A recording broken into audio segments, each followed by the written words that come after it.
Vamos chamar os colegas aqui.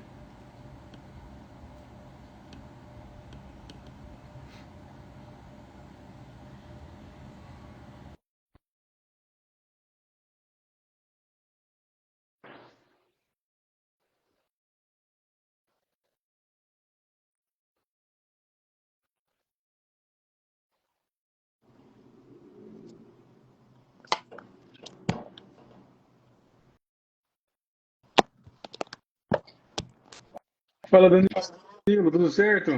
Tudo certo, Fábio? Tá me ouvindo? Tô te ouvindo. Então tá tranquilo. Chamei aqui o Filipão também. Só aguardar ele entrar. Aí o cara aí. Não é o mestre. E aí, Dan, tudo bem? Do Joia Fê, como você tá? Olha, tudo bem. Agora sim, hein? O cara tá reunido. Demorou, Vamos mas saiu. começar. Pessoal, então a gente está começando mais uma live do Papo de Neuro, né? E hoje a gente vai falar sobre meningites. A gente vai dar a bola pro Dr. Danilo se apresentar. Vamos lá, Danilão. Boa noite a todos. Eu sou o Danilo, sou médico formado pela Faculdade de Medicina de Presidente Prudente, na turma 39, junto com o Felipe, aí, grande amigo. E posteriormente fiz a residência em infectologia no Hospital Regional aqui de Presidente Prudente. Ah, que bacana. Tá trabalhando em Prudente mesmo atualmente? Tô trabalhando Prudente em alguns serviços de plantão, no pronto-socorro, e peguei uma CCH na região, na cidade de Penápolis, para começar a parte da infecto. Ah, que legal. Dar uma engatada aí na área, né? No começo passa uns perrengues, mas depois tudo se ajeita. Pois é, o Danilo é, como ele disse, né, amigo meu antes da faculdade, né? A gente fez inglês junto, fez curso, Fez cursinho. é, Quem diria, hein? faculdade. Então hoje a gente está, né, uma honra receber você. Conheço você de perto, sua competência e tudo mais. E aí a gente conversando, nada melhor, é um tema importante, um tema que tanto a gente da neurologia quanto vocês, né, alguns serviços até acaba ficando mais com a infecto, né, do que com a Com, neurologia, essa parte. Então vai ser bem legal. com certeza. Isso aí, vamos começar. Doutor Danilo, ó, começando então a live, né, desse tema, que é um tema bem interessante, como o Felipe frisou bem, vamos pelo o básico, né? O que é meningite para o pessoal que está assistindo? Meningite nada mais é do que um processo inflamatório que envolve as meninges. O que são as meninges? Nada mais é do que uma membrana, uma cápsula que envolve todo o cérebro e a medula.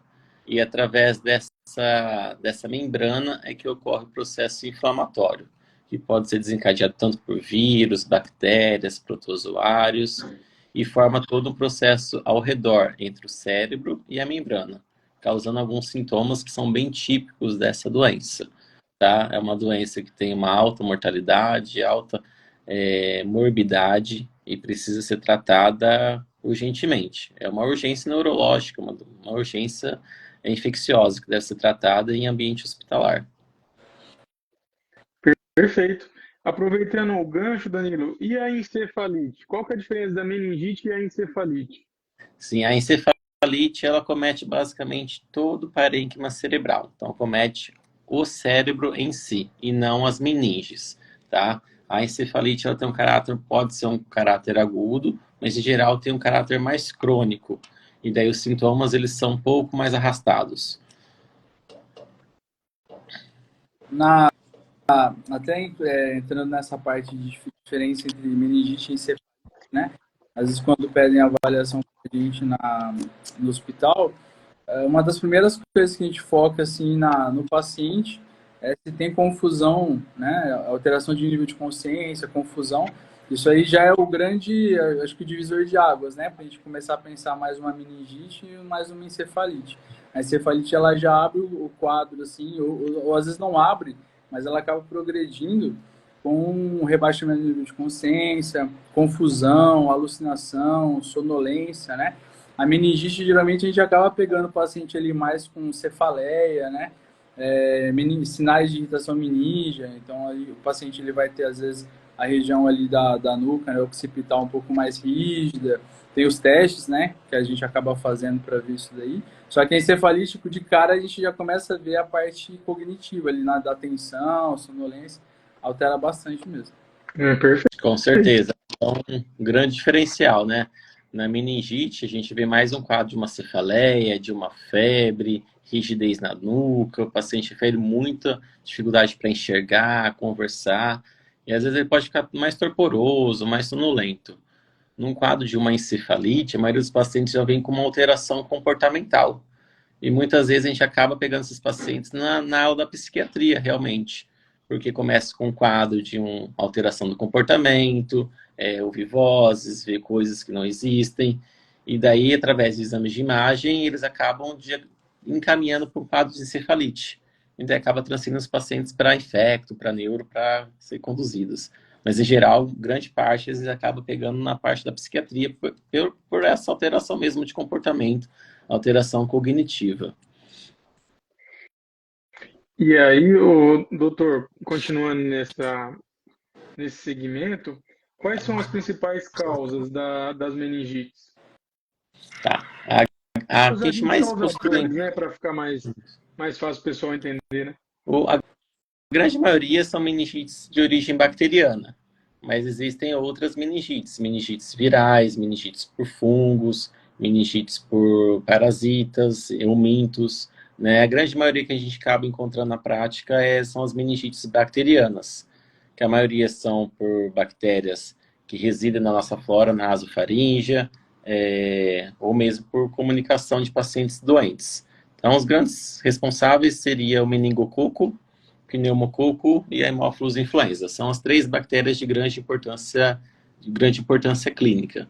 É claro que a gente tem que sempre avaliar a epidemiologia, de onde o paciente vem, qual a idade do paciente, se o paciente tem algum grau de imunossupressão, qual o período do ano que a gente está vivendo, porque tem alguns períodos sazonais, no inverno, aumenta muito os casos de infecções virais, pacientes imunocomprometidos, pacientes HIV, fazem uso de corticoide, pacientes com neoplasias, tem probabilidade de ter outras bactérias que não são essas mais comumente. Então, tudo isso favorece o direcionamento do diagnóstico, né? E não só esses patógenos, a gente não consegue diferenciar clinicamente, porque clinicamente eles vão abrir todo um quadro semelhante. Então, uma febre alta, cefaleia, rigidez na nuca, fotofobia, alteração do nível de consciência. E o que vai direcionar a gente para saber qual patógeno que qual é a causa, né, seria através da punção lombar, a coleta do líquor e análise desse líquor. Tanto análise bioquímica, celularidade, coloração de GRAM, culturas, PCR, reação em cadeia polimerase, tudo isso vai direcionar nosso tratamento, de acordo com a causa. Perfeito. Danilo, em relação à sua experiência no estado de São Paulo, né? Aqui, até a gente orienta, né? Por exemplo, o paciente chegou no pronto-socorro. Então, o plantonista, né, o médico generalista, ou até o especialista que está dando plantão ali no pronto-socorro, chegou o paciente com esses sintomas que você falou, né, febre, cefaleia, rigidez de nuca, aí você já começa a direcionar bem o raciocínio, né? A gente sempre, o paciente chegou, né, tirou a história, o exame físico, pediu um rastreio infeccioso, né, principalmente em idoso, então raio-x de tórax, exame de urina, né, porque às vezes com certeza questão ali, que às vezes é o foco principal, ou também pode estar depois relacionado com o patógeno, né, translocação bacteriana, enfim, tudo mais. A gente vê bastante aqui também, dependendo da época do ano, muita meningite encefalite viral. Na dengue, esse ano, que teve um surto maior, pegamos vários casos de encefalite por dengue, né, que acaba tendo uma evolução benigna, a gente vê uma melhora importante, não tem muito o que fazer, né, acaba sendo suporte mesmo, hidratação. Aqui a gente até faz uma ressonância de crânio, né, Fábio, para poder ver se não tem algo a mais ali também, mas a maioria vem tranquila, a ressonância, a evolução é bem favorável, só que principalmente nessa questão que você comentou aí de PCR, painel viral, às vezes, painel bacteriano, aí em São Paulo, né? como que vocês costumam lidar com as meningites encefalites na parte de diagnóstico etiológico mesmo ali, chegar nos exames complementares, né, do líquor? Certo. A gente sempre faz a punção lombar nesses pacientes, né? E sempre envia para bioquímica. Então, vai sair todo celularidade, proteína, consumo de glicose. E sempre tem que mandar para cultura, né? Anaeróbio, aeróbio. Cultura viral, a gente não tem o costume de mandar, até porque a maioria dos casos pode vir negativa essa cultura. E a pesquisa de PCR, que é a reação em cadeia de polimerase, amplificação do DNA. A gente acaba enviando, geralmente sempre envia para o Adolfo Lutz, que é referência aqui no estado de São Paulo, e sempre os patógenos mais comuns. Então, vai pesquisar pneumococo e meningococo, tá? São os que eles acabam pesquisando mesmo. Painel viral, no meu serviço, onde eu fiz a residência, a gente não tinha um painel viral, mas em outros serviços como Emílio Ribas, eles conseguem fazer painel viral, porque lá é um serviço exclusivo de infecto, então eles acabam fazendo muita epidemiologia, muito diagnóstico certeiro, né? Nos casos de encefalite, a gente também sempre procura avaliar qual que é a epidemiologia, qual que é a clínica do paciente, se o paciente teve algum quadro de imunização recente, que pode também desencadear um quadro de encefalite, se teve uma infecção recente, que pode desencadear. A ressonância de crânio, nos casos de encefalite, de acordo com os achados, eles costumam direcionar muito para o diagnóstico, né? Então, achados de cometimento em região de lobos temporais favorecem o diagnóstico de herpes simples tipo 1, né? E mesmo que às vezes a cultura venha negativa, a gente acaba tratando como? Pela prevalência dessa infecção, né? Pelo herpes na população em um todo, né? Mas painel viral, painel bacteriano, na nossa região, nosso serviço não tinha mesmo, era mais serviço fora. Bacana. Aproveitando esse gancho, como seria o quadro clínico do paciente de encefalite herpética? Para diferenciar das encefalites virais, como a dengue, por exemplo, que o Felipe falou.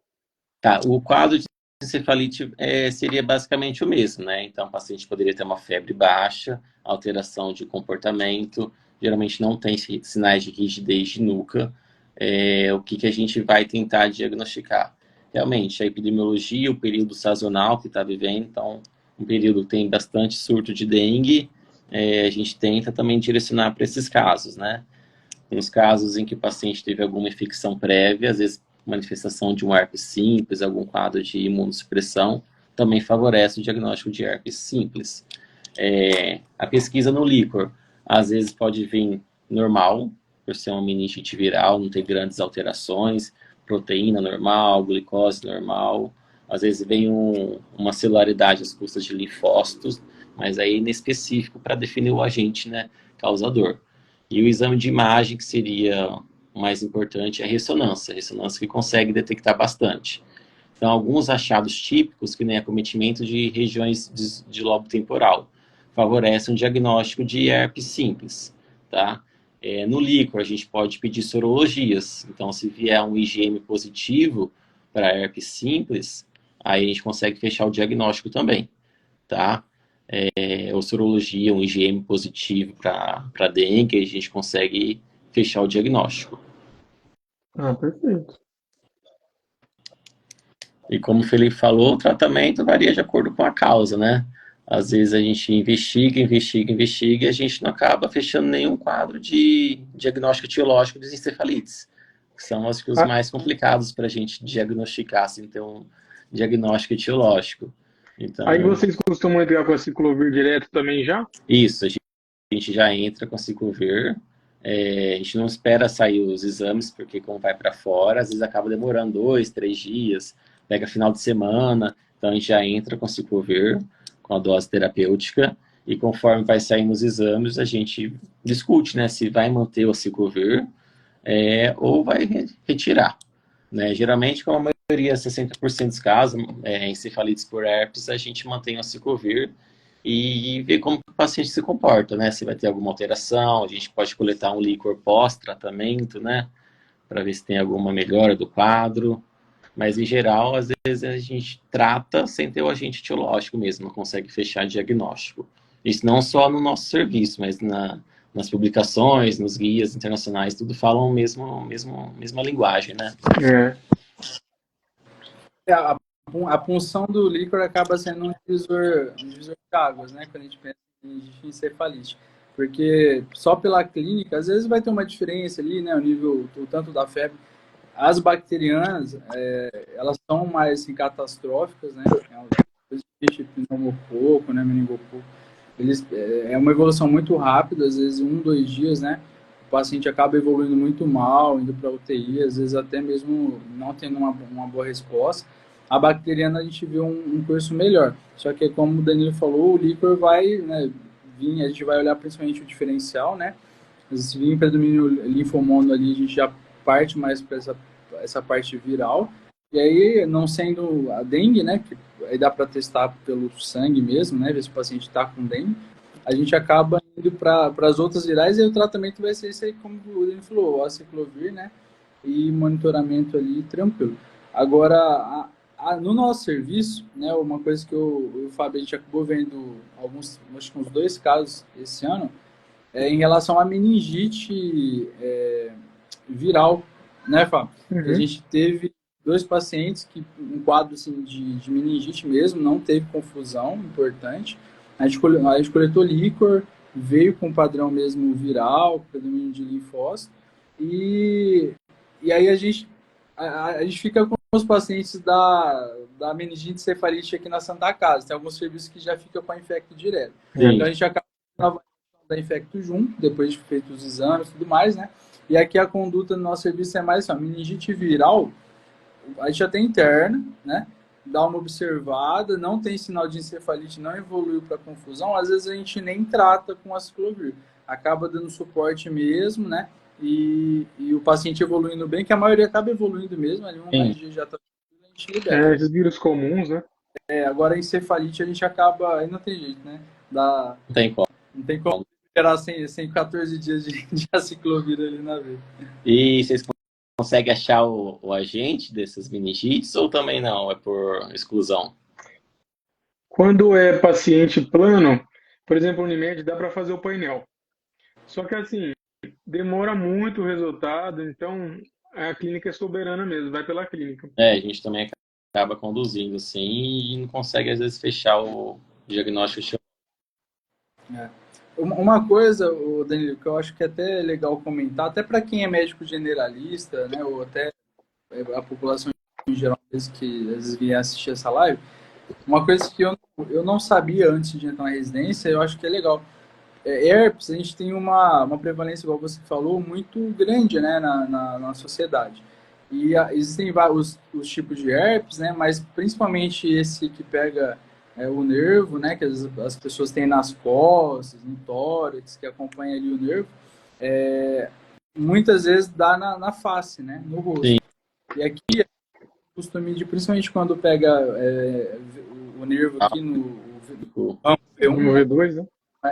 V1, V2, a gente costuma internar, fazer líquor para ver, porque como esse ramo ele sai aqui da parte superficial, ele entra, né, para dentro do crânio, o herpes ele pode ir junto ali e acabar levando a uma encefalite herpética mesmo.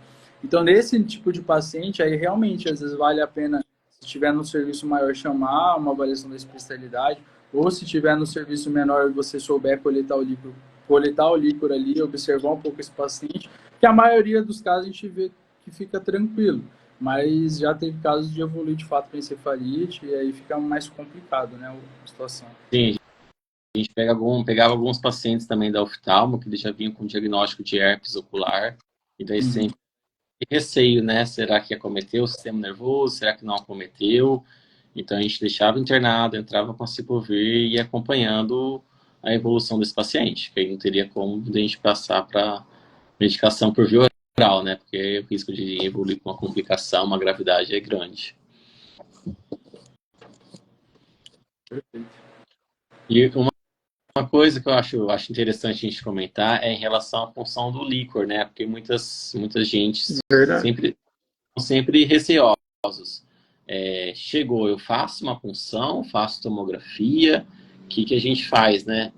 Porque a maioria do medo de fazer uma punção é ter herniação. né?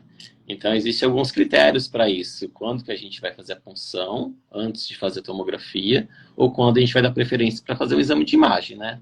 Então, tem alguns critérios maiores, né? Então, o paciente tem um déficit neurológico focal. Então, aí não tem como a gente fazer uma punção do líquor. Paciente com edema de papila também é um fator que a gente tem que fazer exame de imagem primeiro.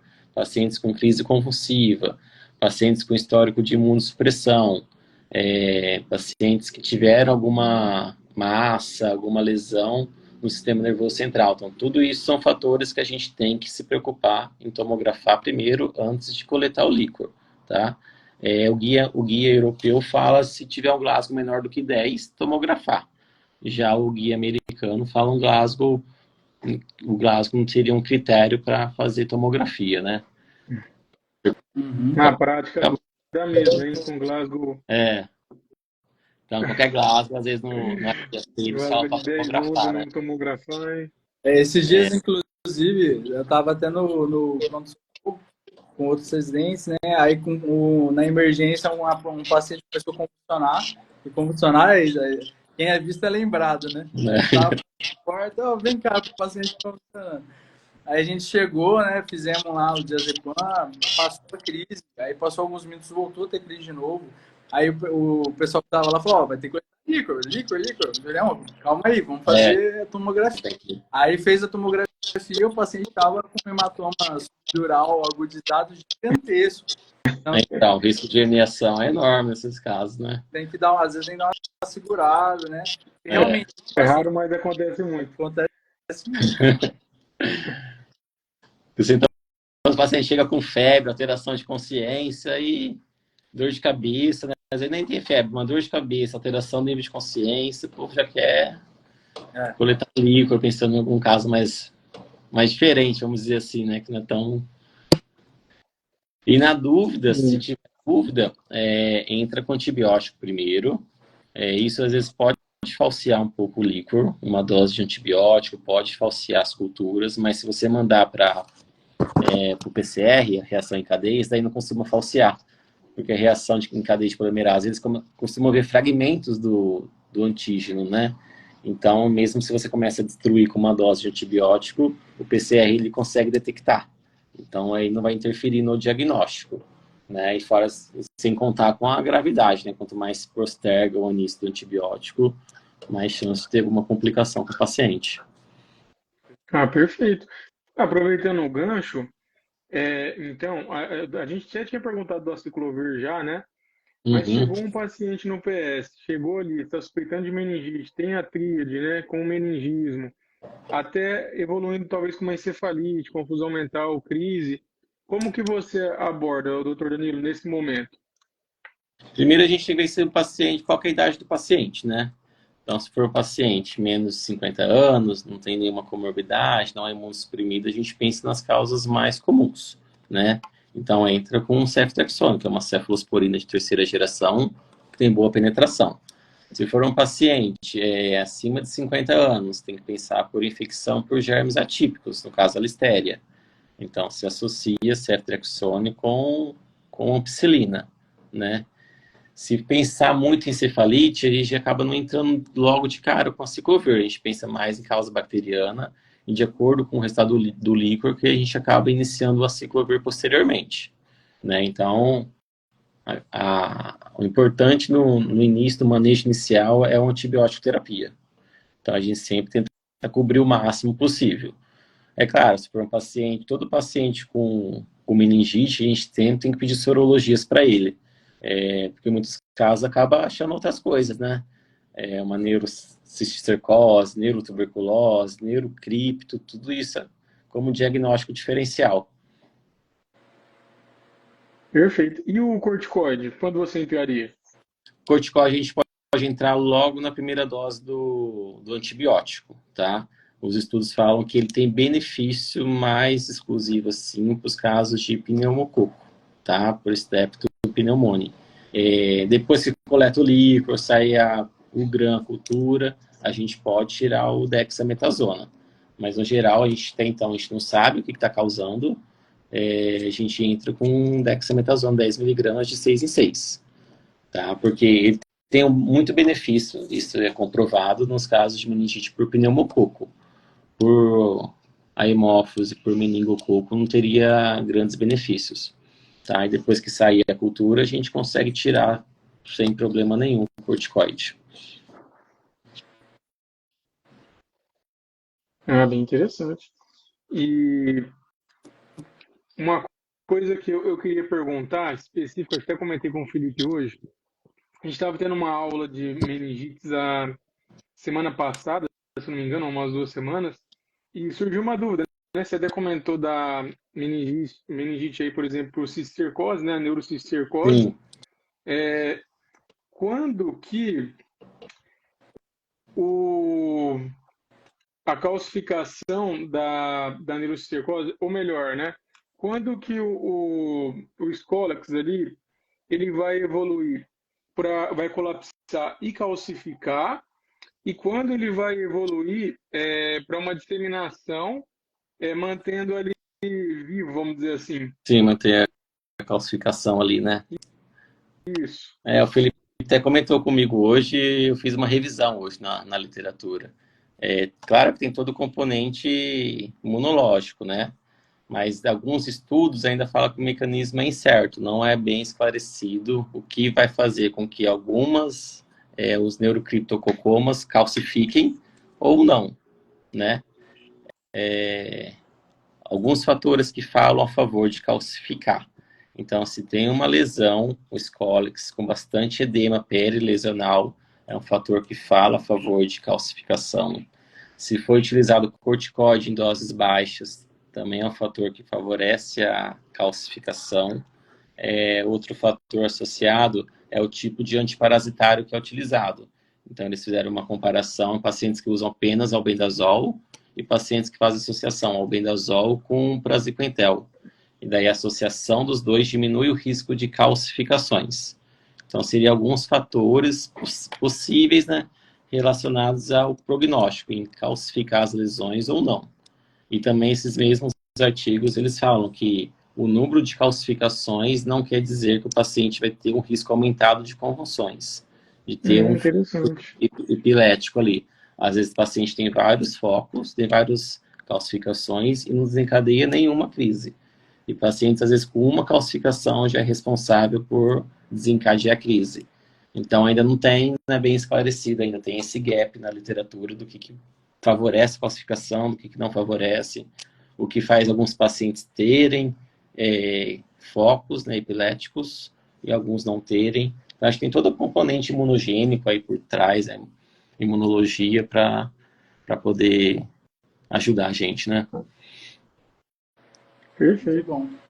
Danilo, aproveitando, você falou das bacterianas e tudo mais, acho que vale a pena a gente destacar aqui também a questão de vacinação, né? O que tem hoje em dia, até para a população em geral ter um conhecimento de prevenção das meningites, das encefalites bacterianas? Certo. Tem um Programa Nacional de Imunização, né, que ele contempla as principais causas. Então, existe vacinação para Haemophilus influenza, para pneumococo e para meningococo, que são as causas mais comuns. No programa de imunização, a gente tem a vacina para meningococo, que é com 3, 5, e o reforço com 12 meses, né, que é meningo-C. É essa que está disponível no SUS. Para Haemophilus influenza, a gente tem com 3, 4, 6 meses, e o reforço com 12 meses, tá? O Programa Nacional é um programa que a gente pega os agentes mais frequentes. Então, qual que é o mais frequente da meningite? Seria a meningite sorotipo C, e o Haemophilus tipo B. É claro que se a gente for pensar numa rede privada, a gente acaba ampliando esse arsenal. Aí teria a meningite, teria a vacinação contra a meningite, que é a ACWY, que acaba incluindo outros sorotipos. A de pneumococo tem a pneumo 13 e a pneumo 23, né? Que aí é disponível somente no calendário em alguns casos específicos, população indígena, pacientes HIV, pacientes imunocomprometidos, tá? Mas, no geral, a gente acaba cobrindo os patógenos mais comuns e mais prevalentes no nosso meio. Ah, legal. E a principal forma de prevenção mesmo é a vacinação. É a principal forma, porque a gente nunca sabe quem pode pegar e quem não pode pegar. E às vezes, mesmo vacinado, o paciente tem risco, né? Porque a gente diminui a gravidade, mas não diminui a chance de você contrair. É verdade. Aproveitando essa pergunta, bem interessante, por sinal, e a quimioprofilaxia, quando ela é realizada? Acho que isso é uma dúvida bem interessante para o É, generalista, né? isso. A gente sempre indica a quimioprofilaxia nos casos de meningite por meningococo, né? E sempre nas primeiras 24 horas. É claro que tem todo aquele processo por detrás, né? O paciente entrou, a gente teve contato. Será que o laboratório vai conseguir soltar esse líquor, esse resultado, essa coloração de gram, pelo menos, em 24 horas, né? Será que a gente vai confiar nesse resultado? Então, a gente acaba fazendo quimioprofilaxia em alguns casos específicos, né? Então, para todos os contactuantes que moram no mesmo domicílio e todos os profissionais de saúde que tiveram contato com esse paciente, seja na sala de emergência, e que não utilizaram nenhuma proteção de vias aéreas. Então, não teve nenhuma máscara cirúrgica, nenhuma N95, e daí a gente faz a quimioprofilaxia, né? São esses os casos mais, assim, indicados. É claro que dá para fazer quimioprofilaxia, dependendo se for uma criança, estiver numa creche, numa sala fechada, a gente acaba pegando todas essas crianças, né? E são contatos que ficaram por mais de 1 hora expostos. Então, a gente tem que tentar triar o máximo possível, né? E a quimioprofilaxia são basicamente 3 medicações que a gente tem disponível, né? A rifampicina seria de 12 em 12 por 2 dias, porém não é uma medicação que a gente encontra tão facilmente, sim, né? Tem na rede pública, mas às vezes o acesso é mais difícil, né? Uma outra opção seria o ciprofloxacino, que aí é um comprimido dose única, e o ceftriaxone também, que é uma opção intramuscular, e é uma opção para quem é gestante que teve contato, é uma medicação que não causaria teratogenicidade na gestação, né? Então, são essas 3 drogas e sempre fazendo nas primeiras 24 horas do contato, né? Ah, E esse legal. paciente que está como suspeita, a gente sempre tem que deixar também numa precaução de gotículas, né? A precaução de contato, e ele fica nessa precaução por 24 horas depois da primeira dose do antibiótico. Então, se a gente deu o antibiótico, ele fica em 24 horas e depois a gente retira do isolamento, tá? Porque também tem aquela questão, é viral, é bacteriano, é outra causa, então a gente peca pelo excesso, né? A gente considera que todos são transmissíveis, todos são bacterianos, e daí a gente faz esse isolamento. Perfeito. Ah, legal. Bom, abri para o pessoal fazer perguntas, né? O doutor Danilo. Eu recebi uma aqui, não tem necessariamente a ver com meningite, mas com a infecto. Falaram aqui, pediram para você falar como que funciona a residência, duração, estágios e tal. Certo. A nossa residência tem duração de 3 anos. O primeiro ano, a gente passa junto com o pessoal da clínica médica. Então, nosso primeiro ano é uma clínica médica. A gente roda com algumas especialidades na sala de emergência, UTI, enfermaria de clínica médica, pneumo, cardio, depende do serviço, certo? E o contato com a infecto, a gente depende do serviço. Tem serviços que, nesse primeiro ano, alguns estágios são na infecto, né? Mais ou menos prevalente, né? Mais ou menos frequente. E o segundo e o terceiro ano são exclusivamente dedicados à infectologia. E a infectologia, a gente tem alguns setores que são básicos para a gente, né? Então, a gente tem as enfermarias. Então, quando for fazer alguma residência de infecto, sempre procurar um local que tenha uma enfermaria, seja um local de referência para infecto. A gente passa nas interconsultas, pareceres, não sei como que vocês chamam por aí, que a Aqui gente chama sai. avaliação. Isso, são as avaliações. E É, todo mundo chama a gente para avaliar, seja casos exclusivamente assim de doenças infecciosas, HIV, tuberculose, sífilis, ou questão de ajuste antibiótico. O paciente coletou uma cultura, veio uma cultura resistente, e daí também a gente discute a questão de antibiótico com esses pacientes. A gente também tem um setor que a gente passa num serviço de controle de infecção hospitalar, né? Que a gente tem que fazer todo o levantamento de culturas, todo o stewardship de antibióticos, então saber escalonar esses antibióticos, porque tem muitos que colocam já uma bomba, né? E não consegue direcionar, né? Então, colocar um antibiótico que tem boa penetração, uma dose adequada, de acordo com a função renal, uma boa penetração. E o outro estágio que a gente passa é o ambulatório. Então, a gente tem serviços de ambulatório também e atendem os pacientes que são referenciados por nós. Bom, esse foi nossa rodada na infectologia, né? Mas em outros serviços que eu conversei também rodam basicamente nesses 3, 4 campos. CCH, ambulatório, enfermaria e as avaliações. E é bom uma especialidade de acesso direto, né? É. Igual a nossa. Exatamente, é acesso direto e é super válido, né? Uma especialidade que tem poucos profissionais, né? E que precisa bastante, principalmente aí na região do interior, né? Do Brasil. Ficou bastante evidência depois da pandemia, né? Ficou bem mais em evidência, né? Acho que a especialidade teve um reconhecimento aí, né? Muitos acabam procurando a gente por conta da pandemia, acabou sabendo da especialidade. E para quem gosta de medicina, né, no geral, que quer ser um bom clínico, eu acho que o infectologista é um dos melhores, porque todo lugar infecta, né? Todo lugar. Tudo. Então Todo lugar chega. Sabe de neuro, sabe de pneumo, sabe de gás, sabe de tudo, né? Porque vocês têm uma mão clínica realmente bem interessante. Pode falar, Ana. A gente sempre busca saber qual que é a causa, né? Porque e não trata uma síndrome, né? Então a gente sempre vai em busca da causa. Procura, não deu, recoleta e vai até achar qual foi o agente mesmo, né? Dificilmente a gente trata uma síndrome. E quando a gente trata uma síndrome e não acha o diagnóstico, a gente fica um pouco frustrado. Nesses casos de encefalite viral. A gente trata e não acha o agente, daí a gente fica... A gente fica um pouco frustrado. Mas é assim que funciona, né, a medicina. Faz parte. E sobre mercado de trabalho, né, depois da residência, é onde que o infectologista pode trabalhar? Os locais mais assim comuns de trabalho são centros de controle de infecção hospitalar, né? Então, hospitais que têm UTI, centro cirúrgico, hospitais acima de 200 leitos, precisa ter um infecto para cada 200 leitos.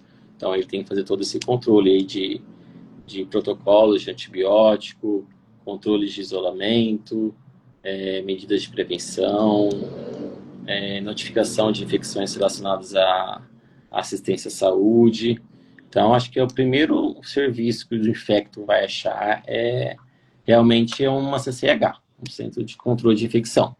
Fora que tem os CTAs distribuídos, né, em macro-regiões, então, que atendem pacientes exclusivamente HIV, sífilis, tuberculose, e serviços de consultório também. Perfeito. A Mônica, que é a nossa filha da residência, mandou uma pergunta interessante. Nos casos de neuro-TB, a partir do início do tratamento com RIP, teria indicação de fazer uma nova coleta de líquor após algum tempo específico do início do tratamento? Não, a gente não tem uma nova coleta de líquor especificamente, né? A gente avalia a evolução do paciente, tá? Se o paciente, mesmo com o tratamento, às vezes a gente faz o diagnóstico, vem o PCR, vem positivo para tuberculose, a gente faz só uma recoleta em caso que o paciente não está apresentando uma melhora, né? Para a gente ver se tem algum grau de resistência, principalmente a rifampicina, né? E a gente acompanha. Mas, em geral, às vezes o paciente ele não tem uma melhora, por quê? Porque ficou alguma sequela, né? Sequela auditiva, sequela visual, e daí o paciente não tem uma melhora, então a gente acaba considerando isso como uma sequela da neuro-TB, mas coleta de líquor de rotina a gente não tem. E nos casos de co-infecção neurotuberculose com HIV, a gente sempre inicia o tratamento da neurotuberculose e depois a gente inicia o tratamento com os antirretrovirais. São duas situações bem específicas, assim, nos casos de meningite em pacientes HIV. Então, fez o diagnóstico, o paciente não sabia que era HIV, fez o diagnóstico, veio uma neurotuberculose ou uma neurocripto, primeiro a gente começa o tratamento com neurotuberculose ou a neurocripto, espera pelo menos umas 8 semanas para introduzir a terapia antirretroviral, tá? Porque se a gente começar junto, tem o risco de acontecer a síndrome da reconstituição imune. Então, o paciente tem um período de melhora e depois, mesmo com o tratamento, ele afunda. Então, ele vai apresentar uma mesma manifestação. Então, é como se ele abrisse um novo quadro. E daí fica aquela confusão. O paciente teve uma recidiva, o paciente não tratou direito, o que aconteceu? Às vezes é só a síndrome da reconstituição imune. Teve um paciente nosso que no último ano, que a gente acabou, tipo assim, deixando passar essa questão de início da terapia, porque, fez o diagnóstico, vamos começar logo a terapia. E daí começamos a terapia e no meio descobrimos que o paciente tinha neurocripto. E daí começamos com fluoxetina, flucitocina, o paciente teve uma boa melhora, recebeu alta, mas logo depois o paciente voltou com os mesmos sintomas. E daí ficou aquela pergunta, foi uma recidiva? O paciente não tratou corretamente? E daí vai, coleta líquor, reavalia, faz cultura, e daí por fim ficou como uma síndrome de reconstituição imune. E daí a gente tem que pensar muito bem nesses casos, né? Porque a síndrome de reconstituição a gente tem que dar corticoide, né? Para diminuir a resposta inflamatória. Porém, se não for uma síndrome de reconstituição, for uma reativação, se a gente der corticoide, o paciente vai piorar muito mais, né? Porque aí vai diminuir a imunidade e vai favorecer a infecção. Então, nesses dois casos, neurocripto e neurotuberculose, a gente faz o tratamento inicial para depois iniciar a terapia antirretroviral. E coletas de líquor para neurotuberculose a gente não faz, tá? Porque às vezes a gente vai pegar, faz o diagnóstico com o GeneXpert. O GeneXpert também vê um fragmento da micobactéria. A gente vai tratar até quando que esse líquor vai clarear. A gente não sabe quanto tempo demora para esse líquor clarear. Então, se a gente for coletar e ficar pedindo o GeneXpert no líquor vir positivo, e daí a gente vai considerar como falha ou como resquício da bactéria no líquor ainda. Interessante. Né? Isso funciona só a primeira vez. O quê? Se tiver uma suspeita, por exemplo, uma discite e tal, aí funciona, aí vem um predomínio linfomono lá, ok, né? Uhum. O ADA positivo e tal, mas aí depois não teria uma nova punção, né? Isso, porque a gente acaba não tendo parâmetro para falar. Qual que são os critérios? O ADA diminuir vai ser um critério para falar que o tratamento está sendo adequado? A negativação do GeneXpert, então a gente começa a ver na literatura que não tem muitos dados que falem a favor disso, né? A gente acaba vendo a evolução do paciente. E você já corticoide junto também? Oi? Já começam com o RIP e o Isso, aí na neurotuberculose sim, né? Que aí é diferente. Né? Que a gente tem que desinflamar toda a questão das meninges, né? Perfeito. Bacana. Eu acho uma pergunta interessante também, na verdade não é uma pergunta, é mais um mito da meningite, que o pessoal comenta bastante, né? Que o pessoal fala que toda meningite é altamente contagiosa. E todo mundo, né? Tem muito essa questão, por exemplo, fulano tá com meningite. Meu Deus, tá com meningite, tá morrendo, né? Exatamente, nem toda meningite ela é transmissível, né? As que são transmissíveis são as meningites bacterianas, né? As virais geralmente é por uma reativação, algo do tipo. Mas tem meningite por manipulação neurocirúrgica, né? Então o paciente foi submetido a uma ressecção de um tumor, uma clipagem de aneurisma, algo do tipo, e acaba infectando. Então vai dar sintomas de febre, rigidez de nuca, e daí coleta o líquor vem com uma pleocitose, confirma o diagnóstico, meningite bacteriana, mas não de adquirida por patógenos, né? Comensais, assim, são patógenos hospitalares. Aí fecha o diagnóstico, uma meningite por manipulação cirúrgica e não necessariamente vai transmitir. Outro tipo de meningite que acontece são as meningites por contiguidade. Então, pacientes com sinusite, pacientes com otite, se não tratados adequadamente com o antibiótico certo, a dose, o tempo certo, eles têm muita comunicação. Os seios da face pode ir por contiguidade, otite média também pode cair no líquor e causar meningites. Também são quadros que não são transmissíveis por aerosóis, né? Mas sim por contiguidade de um paciente de uma infecção evoluindo para uma complicação. Perfeito. Ô Danilo, me mandaram uma pergunta aqui sobre, a gente comentou sobre líquor, né?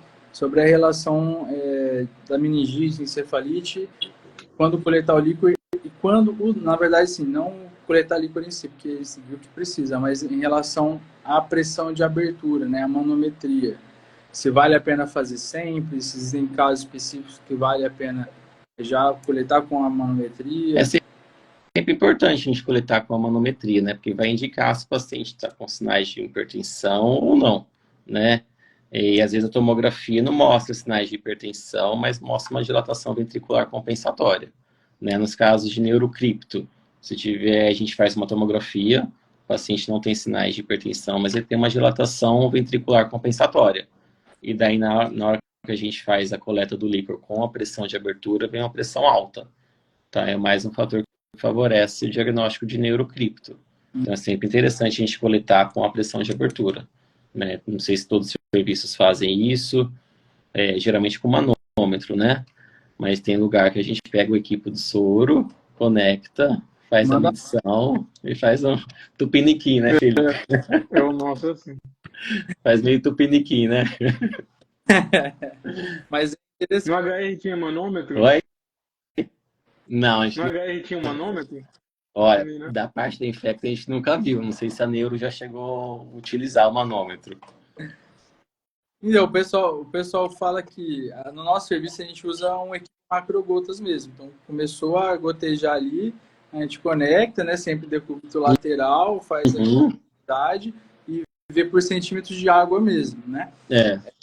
Me falaram já que é difícil encontrar no serviço porque ali o material, você fica trocando, esterilizando É bem aquela lâmpada. específico, né? O manômetro, né? Isso eu manejo assim no dia a dia, né?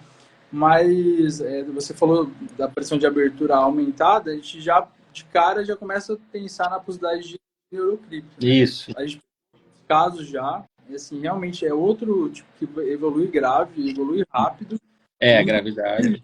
Inclusive, a gente tem até que é um paciente que demanda um pouco mais, porque você precisa ficar mais em cima, às vezes tem que ficar seriando esse líquido. Então, começa o tratamento, repete a manometria, né? Vê se teve fora dessa hipertensão intracraniana. E às vezes a gente tem que fazer punção de alívio desse paciente. Funcionar só para tirar o excesso do líquor. Perfeito.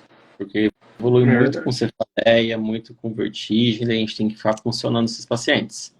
E a neurocripto não é só em pacientes HIV ou pacientes imunossuprimidos. Tem pacientes idosos, né?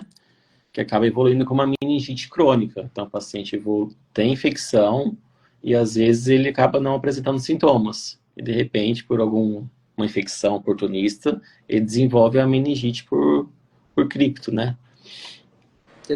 Interessante, né? A gente pega alguns idosos, assim, e a gente acaba vendo, né? Uma meningite por cripto, HIV negativo. Mas começa a ver a exposição, e tem uma exposição bem rica, né? Contato com fezes, contato com pássaros, geralmente criador de galinhas, limpador de viveiros, tem uma relação bem forte, né? É bom saber isso aí, porque às vezes, né, vem aumentado, o pessoal fala, pode ser neurocripto. Aí já acha que o paciente tem HIV e já tem que tomar cuidado, porque às vezes não tem, né? Às vezes não tem.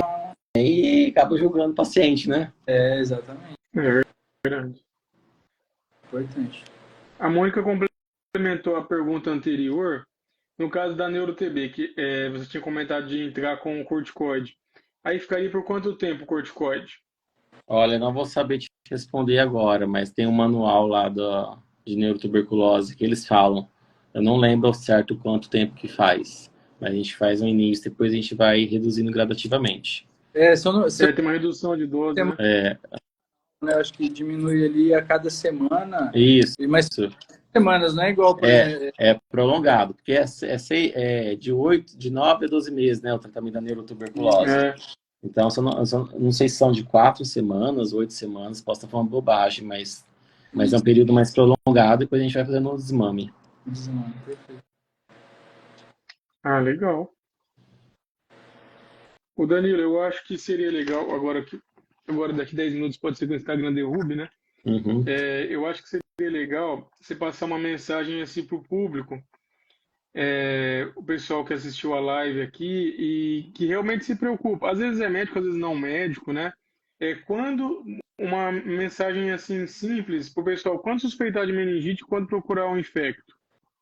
Certo. Meningite, então, febre, dor de cabeça, fora do normal, uma dor de cabeça que não é do padrão, uma dor de cabeça nova, uma dor de cabeça com comportamento diferente, procura o hospital. Porque a gente tem que descobrir, que nem o Felipe falou logo no início do vídeo, outras causas que não infecciosas, né?